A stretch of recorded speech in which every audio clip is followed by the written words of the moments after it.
এই যে আরিফ, এই যে আরিফ, আরিফ।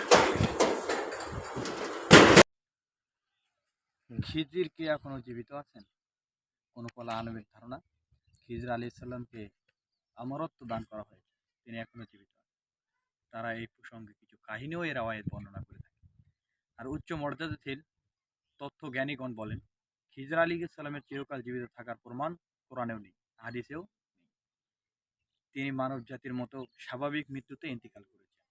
সিদ্ধান্ত, এই তিনটি মাসালার মীমাংসা হলো, প্রথম বিষয়টি সম্পর্কে কোরআনুল কারিমে কিছু উল্লেখ করা হয়, হযরত খিজির আলাইহিস সালাম নামেও উল্লেখ করা হয়নি এবং তো উপাধিও উল্লেখ করা হয়। আর বান্দাগণদের মধ্য থেকে একজন বান্দা বলে তার ঘটনা বর্ণনা করা হয়েছে।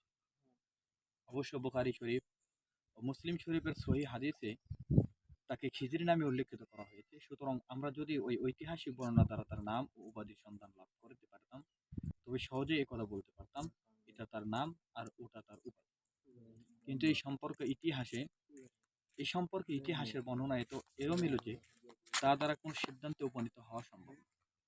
আমাদের সামনে তার ব্যক্তিত্বের পরিচয় শুধু এতটুকু আছে যে তাকে খিজির বলা হয়েছে, আর এই যে তিনি হযরত মূসা আলাইহিস সালামের সময়ে ছিলেন, এর চেয়ে অতিরিক্ত তার নাম বা তার উপাধি অথবা তার বংশ পরিচয় সম্পর্কিত যাবতীয় আলোচনা প্রমাণহীন এবং শুধু প্রমাণিক কথার পর্যায়ভুক্ত। আর দ্বিতীয় জিজ্ঞাসা সম্পর্কে প্রবল মত এই যে তিনি নবী ছিলেন, কেননা কোরআনুল কারিমে যেভাবে তার মর্যাদা উল্লেখ করা হয়েছে তা কেবল নবুওয়াতের মর্যাদার জন্যই প্রযোজ্য হতে পারে। ওলিদের মর্যাদা